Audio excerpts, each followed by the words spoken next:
Hello, this is Dr. J, and you are watching a lecture for the ethnography of the year 2024. I'm actually recording this about 6 months after 2024, so this has a sort of self reflective presentation. But really, what I'm going to try to do today is relate anthropological concepts to my own life.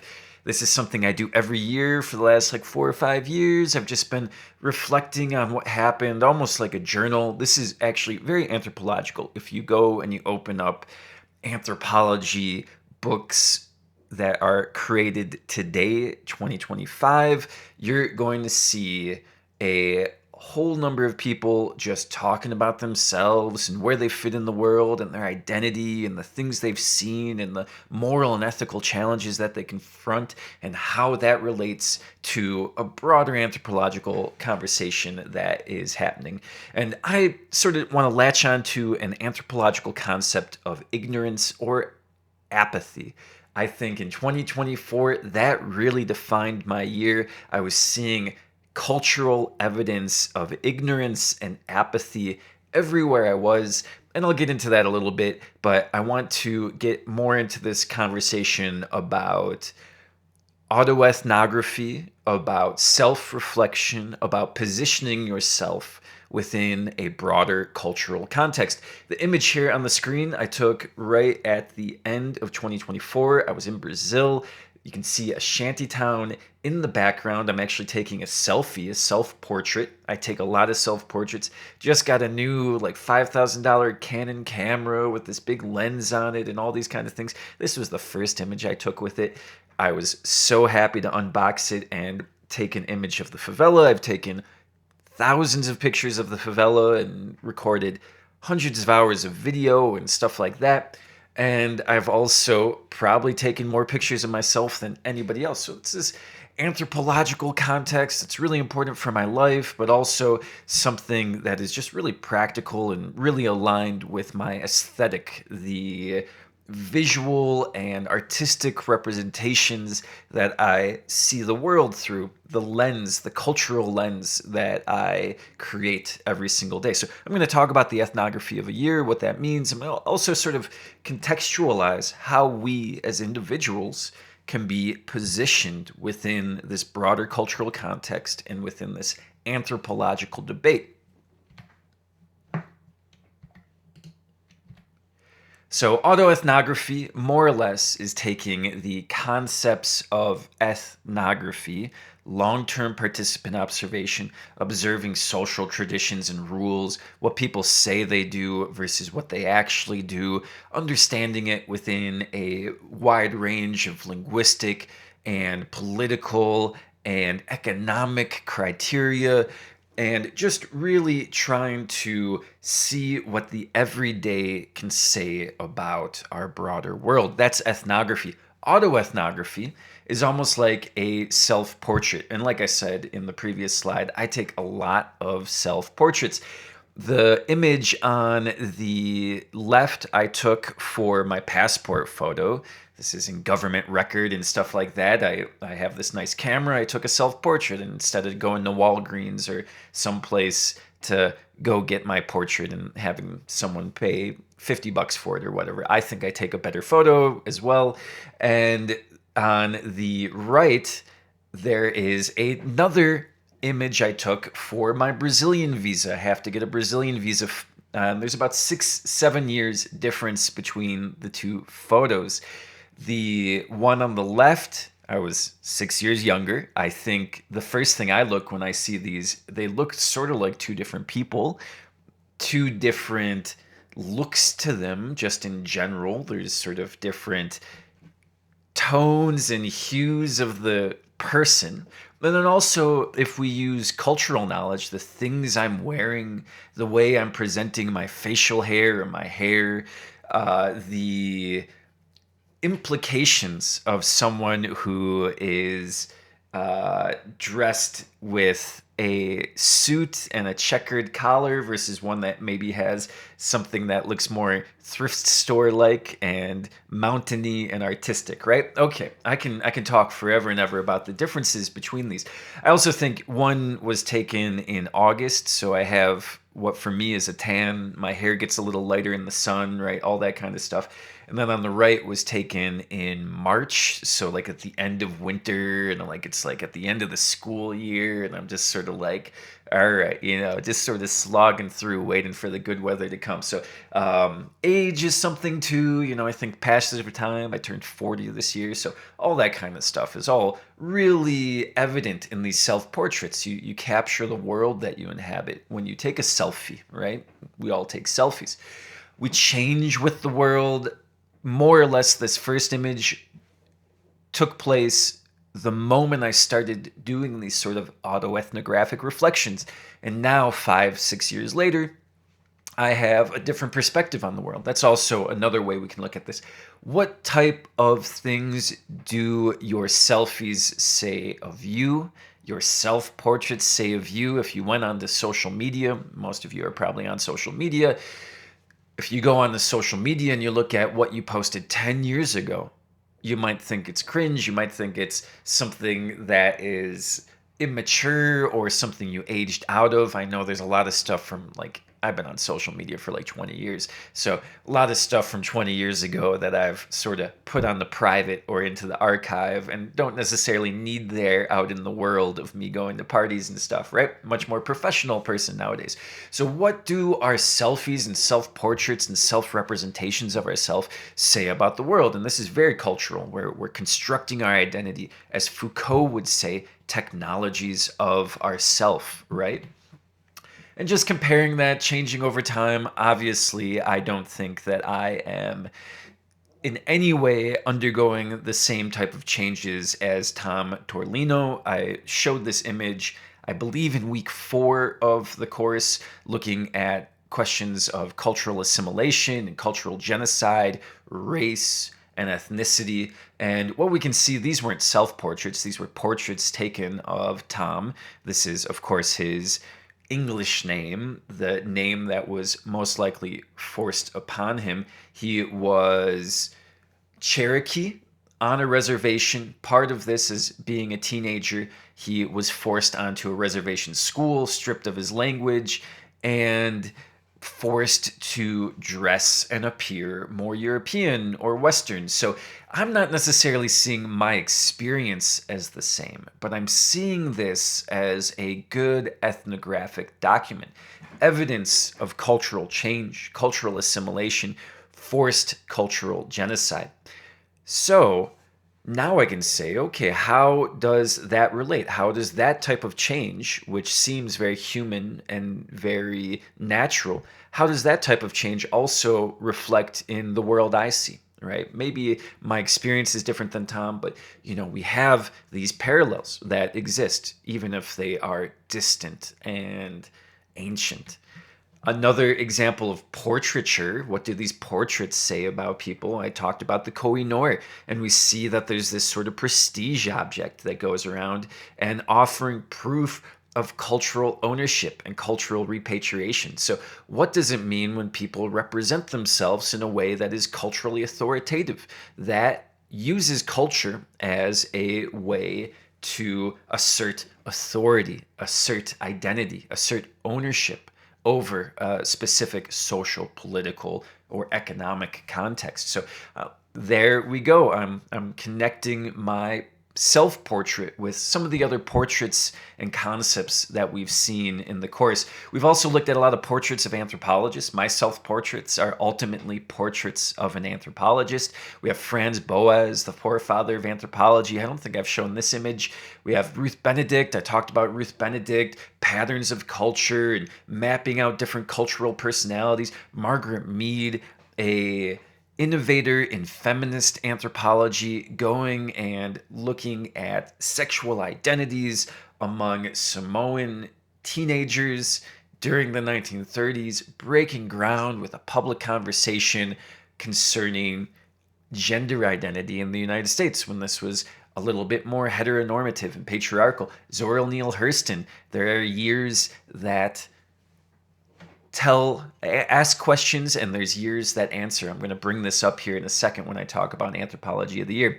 Claude Levi-Strauss, I brought up the myth of the twins and how every culture has this sort of symbolic nature of the twin, and one twin is good, one twin is bad. Somehow they were separated at birth. This is a sort of a cultural universal that Claude Levi-Strauss talked about. And then Clifford Geertz talking about not only cultural relativism, but also deep and thick description of culture, looking at multiple layers of different cultures at a time. I've mentioned all of these anthropologists throughout the course.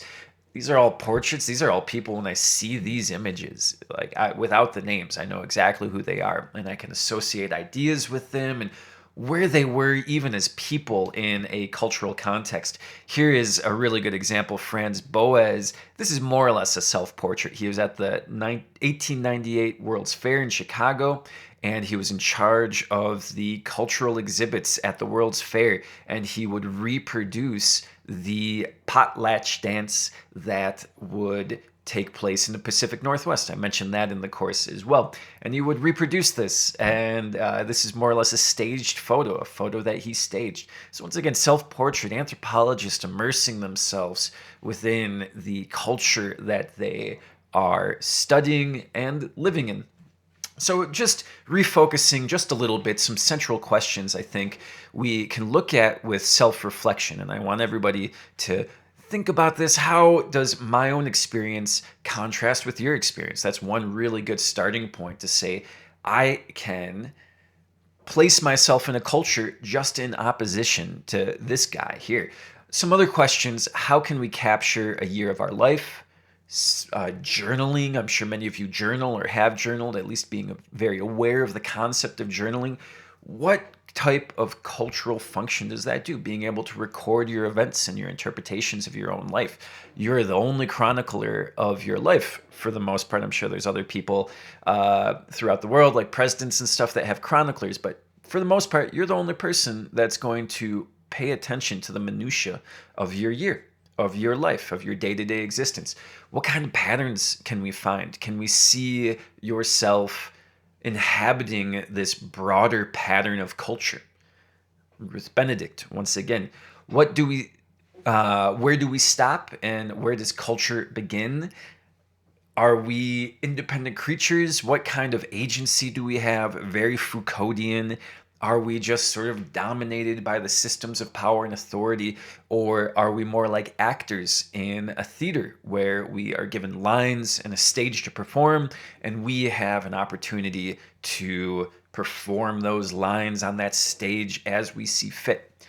In a more practical sense, and particularly related to the lecture that I'm about to give, we can ask, how can we relate anthropological concepts to our daily lives? So I started giving this lecture in 2020. This was a virtual lecture. It was my first virtual class, and I took a lot of self-portraits. This was one self-portrait I took getting a COVID test. I was driving in a 1998 Lincoln Continental, hadn't gone out of the house. My hair's all wild. I was wearing a mask, and the only reason I go out of the house other than to get groceries is to get a Q-tip stuck up my nose. And at this moment, I had an epiphany of the whole pandemic politics. It was a sensory overload. My biological being, the evolutionary creature that I was jabbed in a very sensitive, nervous place. My eyes started watering. I couldn't focus, and I just started twitching. My face started going through facial convulsions. I'm sure all of you had a very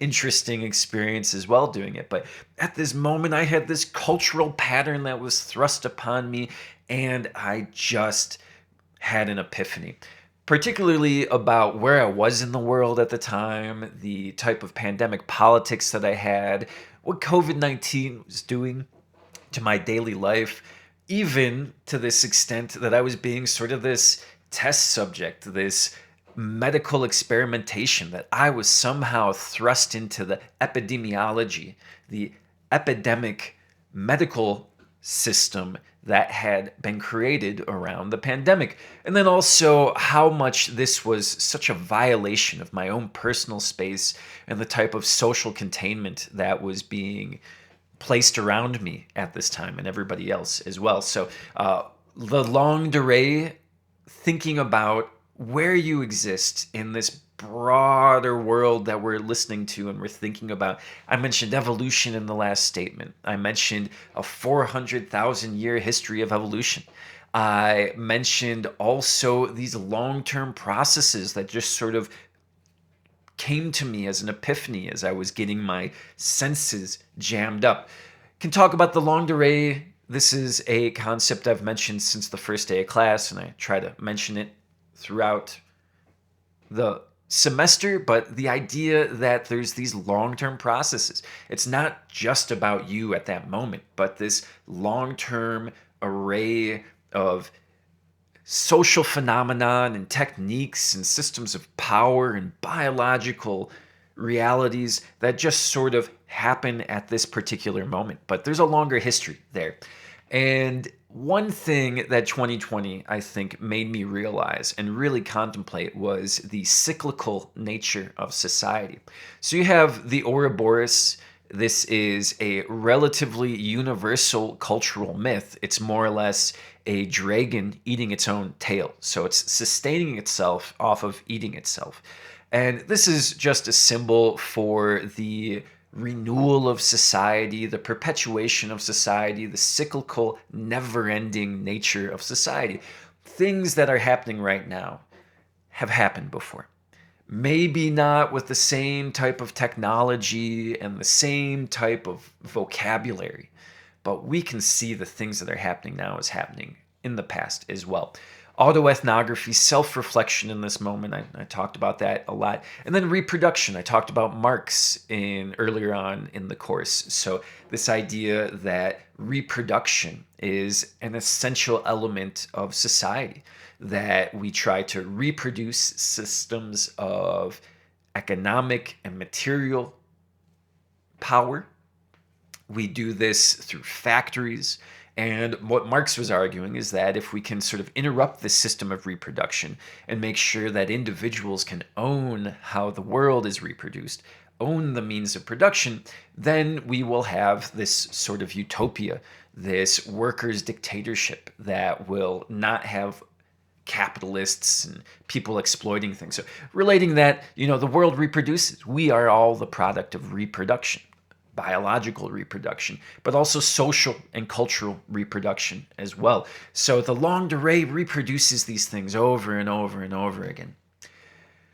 During 2020, there's this guy, Peter Churchin, who wrote and was being talked a lot about because 10 years earlier, so 10 years before the pandemic, 10 years before the George Floyd protests and the swing towards populism, this anthropologist was using a mathematical model. I think his training was looking at the genetic evolution of seeds and how they evolved over time, and using that as a pattern to analyze broader human flows and movements of immigration and broader social and structural human development. So using this very hard scientific data to talk about broad human concepts. And what he was really particularly interested in the 2020s was the cyclical nature of stability and instability in society. He saw 2020 as being a turning point, and it reflected a cycle of growth that emerged every 40 to 60 years. And I'll talk about that cycle of growth here in the next slide. But he was identifying just certain patterns, and he was seeing that the rise of populists, so these, at very least now, populists are right-wing. Populists can be left or right-wing, but more or less what a populist is someone who sees themselves as being anti-establishment and looks to support not from established institutions, but from the majority of the population. So trying to find a narrative that solicits empathy from the average American. And here we have on the lower part of the screen a number of different populist leaders that have been doing this over the last 10 years. Jair Bolsonaro, who is in Brazil, he was voted out and he might be running for election again. Vladimir Putin, who is someone who is elected, and he sort of has this idea of Russianness and restoring Russia to its former glory and really eliciting this traditional Russian identity, and he's sort of a dictator as well. Modi, Hindu nationalism in India. We have the president of Romania, of Hungary, and the president of the Philippines. Both are populist leaders that play on national identity. I talked about the nation state as well. So really amplifying nationalism can be an aspect of populism. So Peter Churchin was seeing the rise of all these leaders, and this was one of the indicators of instability that often occur every 40 to 60 years.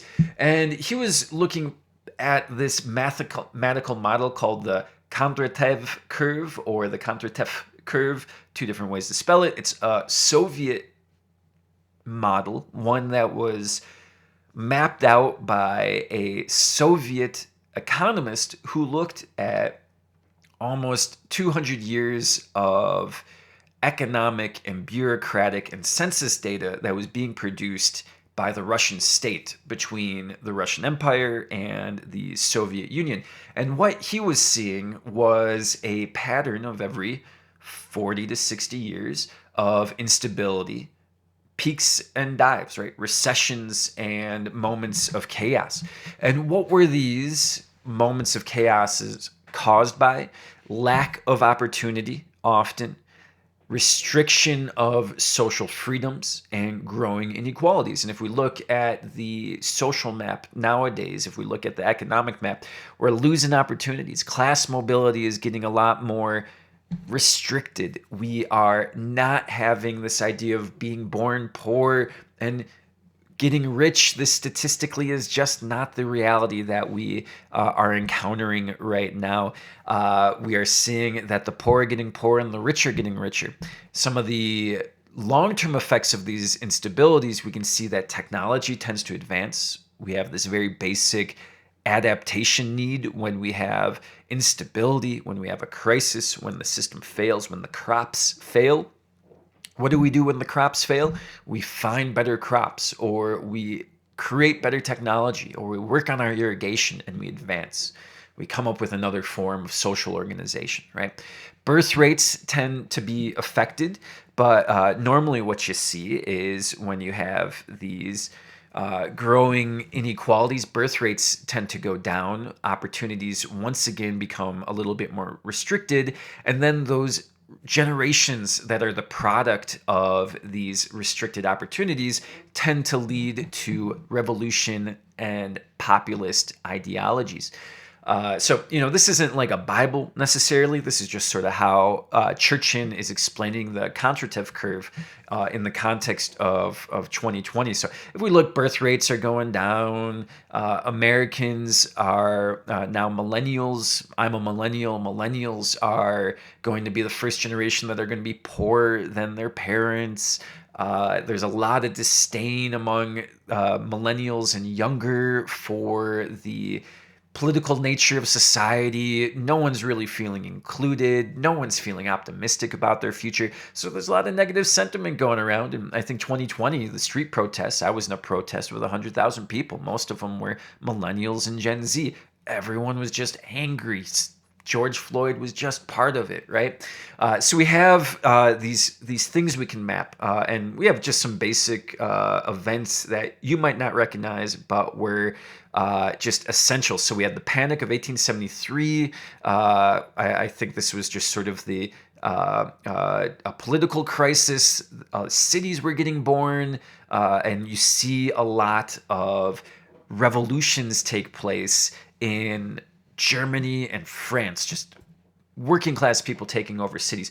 what happens then? You sort of see an investment in other types of technologies. The steam engine is still important, but then you see the expansion of railway and steel, sort of incorporating the rest of these countries. The city becomes less of a focus, as does urbanizing the whole of Europe, not just like the major capitals. You have the Long Depression, which is about 40 to 50 years after that other panic. And this was once again sort of the failure of this broader system, this rail system, this cosmopolitan system that was getting invented. And you see a lot of outward migration from Europe and a lot of economic instability like that. What comes from that? You see a lot of electrification in chemical industries, and also the automotive comes around, right? You see the Great Depression. This might be more familiar. We see an oil crisis in the 1970s, sort of the failure of Fordist American-led industrial economics, the shift to Chinese manufacturing, and then the growth of the information economy. And we see a collapse in 2009 from the financial market, but it also sort of is this collapse, a broader collapse of a socioeconomic system that invested in the early internet. And now what we see coming about is like AI and stuff like that. But this is sort of, I think, a reflection of that crisis that happened in 2009. We have this sort of new economy. Houses are now impossibly high, unaffordable for most people. And in 2009, they were dirt cheap. You could get $1 house, right? So what happened? The economy reset. We see new types of inequalities, maybe new types of revolutions that are starting to percolate. I think we can see 2020 as one of the more disruptive years of my life. I just turned 40, like I said. I can't remember really a more disruptive year. I can remember other years for other personal reasons, but 2020 was super disruptive. And I mentioned Zora Neale Hurston here. Zora Neale Hurston was one of the first African-American anthropologists, I think, undoubtedly one of the first African-American women anthropologists, a student of Franz Boas. In the 1930s, she wrote one of the greatest anthropology books, if not the greatest anthropology book of all time. Their Eyes Were Watching God, about the South following abolition and her experiencing this very gendered world where Black women tended to be the most marginalized in that society. And she tells the story of, I believe it's her mother or grandmother, and how she was married to a man that she didn't love and didn't love her, and she ended up fleeing to the city. And it took place this very dramatic year where she learned a lot about herself as a young woman and who she wanted to be with the rest of her life, and what type of power and authority she had. And there's just this great line when I think we can talk about reflecting on our years, reflecting on the moments in time that we inhabit. There are years that ask questions and years that answer. So what can we think about 2020? What were the questions that were asked in 2020? What were the questions that it answered? And years can have unique cultural characteristics. I would call this a chronotype, a sense of rhythm, sentiment, and importance, according to this sociologist, Jacques Derrida. He writes a lot about chronotypes. But thinking about the wristwatch, 24 hours or 12 hours, why is that the basis of how we tell time? It is such an abstract thing. Where did we get 24? Where did we get a dozen from? Opposed to 10, we have 10 digits, we have 20 digits. Why aren't we using any of those numbers? So there's all these weird cultural understandings. Our calendars are all very culturally situated. We really didn't have a standardized calendar in the world up until about 100 years ago. We had all these different types of calendars that were circulating around, calculating different things, having different leap years and different lunar years and different solar years and things like that. So time, the way we experience time, is very cultural. It has a chronotype, chronology. And I would say 2020 was the most disruptive year in my life. Churchin, I believe, and a few others have looked at 536 AD as another very disruptive year. This was the year of the Byzantine plague. Constantinople, Istanbul, contemporary Istanbul, was the largest city, the most powerful city, at least in the Western world at the time, and it suffered a plague. It was suffering from famine as well because there was a volcanic eruption in Iceland that covered the whole earth with soot, blocked out the sun, caused a mini ice age. And then on top of that, the Byzantium Empire lost a few strategic battles that just really weakened their long term potential as this sort of timeless ancient empire. They lasted another 1,000 years, but it was pretty much downhill from this point on. And, you can see there was a huge percentage of the population. Some people say as much as 90% of Istanbul was just wiped out, right? What would happen if that happened to New York City, right? The global devastation that that would cause just from the social and cultural impact of the most important city in the world getting decimated, right? So this is, we can look at some other years, 1944, when the height of World War II. We can look at 1969, sort of the summer of love, combined with all these sort of race riots and stuff like that, right? So we have these other years that have these other unique rhythms and tones and methods that we can understand in this culturally anthropological way. So 2020 was, of course, very apocalyptic. We had all these sort of signs, masks on, people dying everywhere. No one could go outside, all these weird rules and forms of authority and power, a lot of political tensions. The social contract was breaking down. I was in Brazil on July 1st, 2020, and the first image I just very coincidentally took was of this dune buggy that was painted with a Mad Max cover on it, a Mad Max hood cover on it. And if you're not familiar with Mad Max, it's this sort of Australian movie from the 1970s, 80s, where Mel Gibson is with this really cool car and he's just going along and sort of living in the end of the world. The world's sort of breaking down, and over the course of a few movies, the world just turns into just a big desert. And it's this sort of action post-apocalyptic movie, very famous if you haven't seen it. But I'm on this beach. This is a beach. It's very beautiful. It's in Cabo Frio, Brazil, one of the oldest, best cities in the country. And I take this image just because I think it's really interesting. But one thing I realized, this is sort of like a foresight. I didn't realize what was going to happen in 2020. I remember going to the airport a few weeks after this and seeing literally 100 Chinese speaking people getting onto a plane to China all wearing masks and just thinking, oh, wow, this pandemic's sort of funny, right? Like, oh, look at them freak out. And then, of course, like a month later, we see all this other stuff. So some things, cultural, anthropologically, things that we can think about. What are the collateral thinking? We have the one principal thing that we can observe, the doom buggy. But then I just explained this image in the context of all these other social and cultural events. Often what I'm doing now is pulling things off of my social media, things that got a good reaction, things that I spent time writing and producing that I put on just on social media to share with my friends. But what I do with that, when you're reflecting on your own life, when you're situating your own worldview within the context of a broader culture, you often have to get a patchwork. You have to get these different pieces and put them together and try to find patterns on yourself, right? You got to do that sort of creative work. Of course, ethnography is something that informs every aspect of my life as an anthropologist, but I think this is a central method during the apocalypse. You can go and hang out and see what's happening during the end of the world. And then visual anthropology. We've watched movies throughout the semester. You've seen some of my favorites in the field of anthropology. And even if you're just taking images and putting them on Facebook, that too can be a practice of visual ethnography. You're documenting the day-to-day and you're sharing culture with people.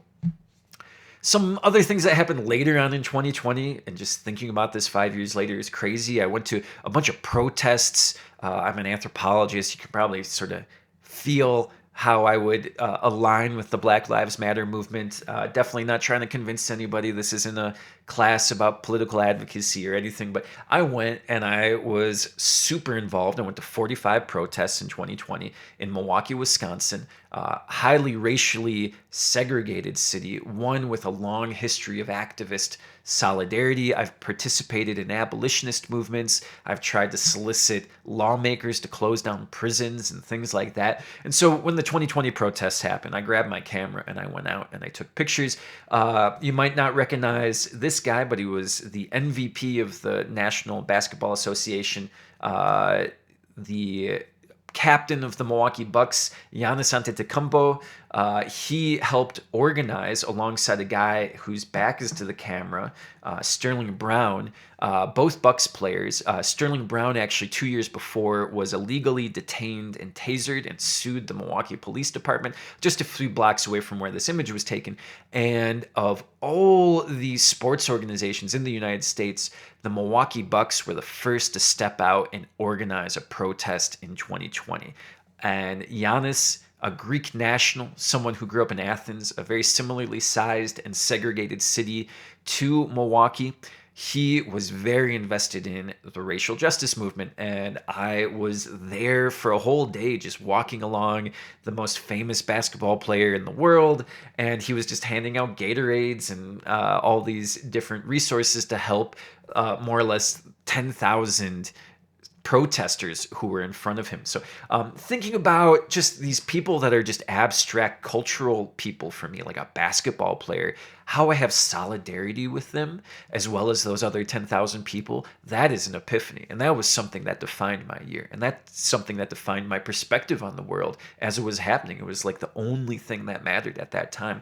Finding commonality, human beings are all the same, right? We're all the same. That's something that anthropology has to remind us about at all times. And then also, as you know, in the last part of the course, critique, cultural critique, finding notions of power and authority can be done in practice. And this protest here was a practice. I lived in Wisconsin, and if you're familiar with how the summer of 2020 ended, it ended with more or less the burning down of Kenosha, Wisconsin, which is about an hour to the south of Milwaukee. This is an image I took the day after Kyle Rittenhouse shot several people. It was a big sort of problematic, racialized, politicized event.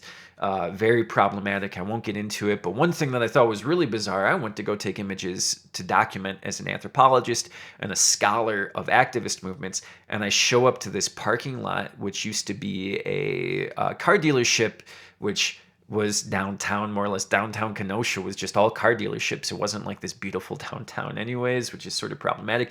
And all of these white suburbanites came in from the suburbs to more or less Kenosha's like 90% African American. Most of these people just stood out of place. They brought their kids and they were taking images and sort of letting their kids jump and run around. And people were drinking on the street. Everyone was sort of laughing and not having their mask on. And then every once in a while, you'd hear someone say, "Oh, this is the worst thing ever," under their breath, or like, "Look at what these people did to our world," and you just have this like ultimate felicity and this just nadir of pessimism and bitterness that would happen. So, just thinking about the consequences of these actions and the things that we're doing now have cultural significance in the future. Going on and moving on from 2020, I did the same thing in 2021. I found this idea of reproduction really interesting. I kept on seeing parallels and rhythms. Back to the Future car, I passed on the freeway. I had this post where I made a joke 10 years earlier about a Ford Focus. I think I was paraphrasing a Jay-Z sign, like, "Ford, I need to improve my focus." And then in 2021, exactly 10 years later, I got a Ford Focus, a 2011 Ford Focus. So, or 2012 Ford Focus. So, one that was made in 2011. So, just the world reproducing itself and seeing these patterns everywhere. This was still the depth of the pandemic. So, I'm still sort of in my head, and I'm just starting to see the world sort of spiraling into this uncertain place, signs of the past just sort of echoing throughout everything I see. In 2022, I got to return to Brazil, but one event started off my year in this very weird way. Louisville, Colorado, where I owned my first home, had went through just a very sudden firestorm. What most likely happened was a electrical transformer blew up in a field. Colorado's the high desert, very dry. In Louisville, it's surrounded by a green belt, restricts development, and then there's all these sort of like $1 million homes. I didn't have $1 million home, but all these other sort of $1 million homes that spot the landscape that were built over the last 20, 30 years and are surrounded by these fields. So this transformer exploded, ignited this field, and it burnt more or less over the course of 15 minutes the whole town. And because there was so much fuel, it sucked all the air out and amplified and created these dense winds that allowed the fire to spread even quicker and do its damage almost quicker. And if you look up 2022 Louisville firestorm, you're going to see some insane imagery of people like looking on in the distance as they're at Walmart and just like, get out, and just seeing these 30, 40 story tall waves of flame just crashing over this. But it ended. All these homes burnt within the matter of 15 minutes. They were able to evacuate almost everybody. And the fire just sort of put itself out. There was no way to respond to it. And similarly, in 2022, it sort of felt like the crisis of the pandemic in 2020 sort of resolved itself. The economy got back on track. We sort of crawled back into the public workspace. People stopped wearing masks. We started taking the vaccine, and world sort of started trudging along normal, but scarred, burnt. After this sort of all of a sudden firestorm of the pandemic that sort of put itself out through this long-term process. 2023, I bought and sold a house.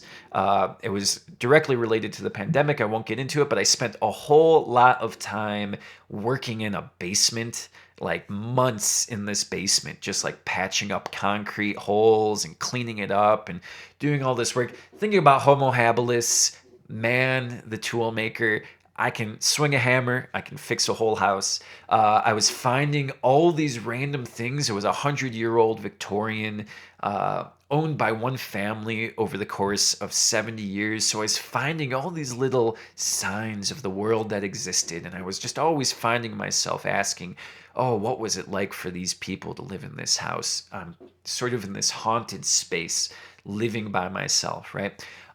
Thinking about the built environment. We've been talking about archaeology, just how are we building our world and reacting to the world? Concrete and stone, one of the timeless materials. Being a custodian of knowledge. After a while, being in this house as an anthropologist and an archaeologist, I found myself responsible for the well-being and the uplifting of this home. I wanted to make sure that what I did would ensure that it would last another 100 years, far beyond me. And hopefully the work I did was up to that quality. We'll see. I sold the house. We'll see if the next owners take care of it. And then thinking about Foucault, biopower, and torture, I got a lot of injuries over the course of this year, especially for an academic. I was always walking with a limp. I always had something in my eye. I have an image of my hands here. I got a chemical burn on my hand from doing some plastering, and it reminded me of the Foucauldian torture scene that I mentioned earlier on in the course as well. So bringing the 2024, once again, what's the cultural theme? What's the reflection that we have? How are we positioning ourselves within a broader cultural context? And I felt myself a little bit apathetic and a little bit sort of tired with the world. I'm going into my year 40. I sort of was Still working. I didn't not much happened for me since 2020. 2020 put a lot of personal stuff in my life and professional stuff in my life on hold. And really by 2024, for me, the world was the same. I saw the world changing around me, and I was the same. And once you get to middle age, you'll understand this a little bit, but you get that sort of what have I done in my life reflection at age 40. So, really at 2024, I was trying to really fight ignorance and just ignoring the world around me and apathy and trying not to care. And it was like an election year, and it was so tough for me to do that. I started the year on a Brazilian island, and sort of the tradition is you go into the ocean at New Year's, and I found myself doing that. The world was still sort of burning for me, right? I sort of had that illusion. I was trying to ignore things and be apathetic towards things. I went and I visited Pueblo, Colorado when I was interviewing for a job. I was still looking for a full-time job 5 years after my PhD. And I was working I was working full time, but I didn't have that one job I want. I was working and I was teaching at several different universities at once, and it was sort of tiring me out. And I was like, okay, I'm going to give this academic job one more year. The world's still burning, and maybe I gotta just sort of leave the world. Maybe I gotta not be an anthropologist anymore. And then I go and visit Pueblo, Colorado. It's a steel city, just like Milwaukee, where I was coming from, and the largest steel plant in the United States exploded the day I was there visiting this campus of this university that I now work at. It made me remember another time in my past where I was an undergrad. I must have been 22 at the time. And the largest steel plant in Milwaukee exploded, and it broke all the windows in my house. And I'm at this job interview, and all I can think about is the burning of this factory. And that's all I'm talking to people about. And I don't even know how I got the job. You might remember we had this apocalyptic type of event, this sort of once in a lifetime eclipse that happened in April as well. This was a few weeks after I visited Pueblo, and I went around all day looking for those glasses, and all I found was a welding mask. So thinking about the cyborg I created myself, it was really sort of funny to go and look for an hour at the eclipse through this mask, and it felt like I was in the video game Halo and stuff like that. And also, I just kept on thinking about our celestial nature, the world, and how small I am in the universe, and all those type of things. And then also, I mentioned this a little bit earlier on in the course, but this fact that I learned that gold comes from stars, and like humans can we have this innate cultural instinct to gather gold, and it's sort of a cultural universal. And I think there's this sort of spiritual, biological, cultural mix where we remember somehow that we come from the stars. I found, thinking of archaeology, I was fixing up another house, my main house that I own in Milwaukee, and I was redoing the garage, and I found these signs from the 1920s that they stole off the side of the road and they used as siding. And it says Milwaukee metropolitan sewer district, bounded by Highway 100 and extended to Lake Michigan. I don't have the rest of the sign or anything like that, but 100-year-old painting and sign just reminding me of this ghostly sort of past, right? We have here cutting down a tree, the Anthropocene. I had to cut down a tree as well. It was really a difficult moment for me. Once again, thinking about the impact that we have on human nature, I self-reflected about that for a few weeks, right? I took this picture. It was confused for AI. Once again, the cyborg. I took it in the Complex du Alamau, and it definitely was not AI. And then, once again, ignoring, being apathetic, I moved to Colorado, and within 10 minutes of me crossing the Colorado border, I got something called the Colorado crack, which is a stone that is on the road in Colorado that shoots up and hits you in the windshield. And this, I can think about ignoring that, but I'm also sort of zoning that out. I got this sort of this damage here, but how humans are essentially migrants, and they're mobile and they move around all the time, and the stories that humanity has aligned with this type of mobilization. And I've moved a bunch in my life. It's so important for me. And I'm sure some of you have moved a lot in your life as well. And how it is so much associated with your identity, right? And then I just sort of ignored the election as well. I have this big post. I can read it. I was pretty much just embracing apathy. I was in Rome during the election.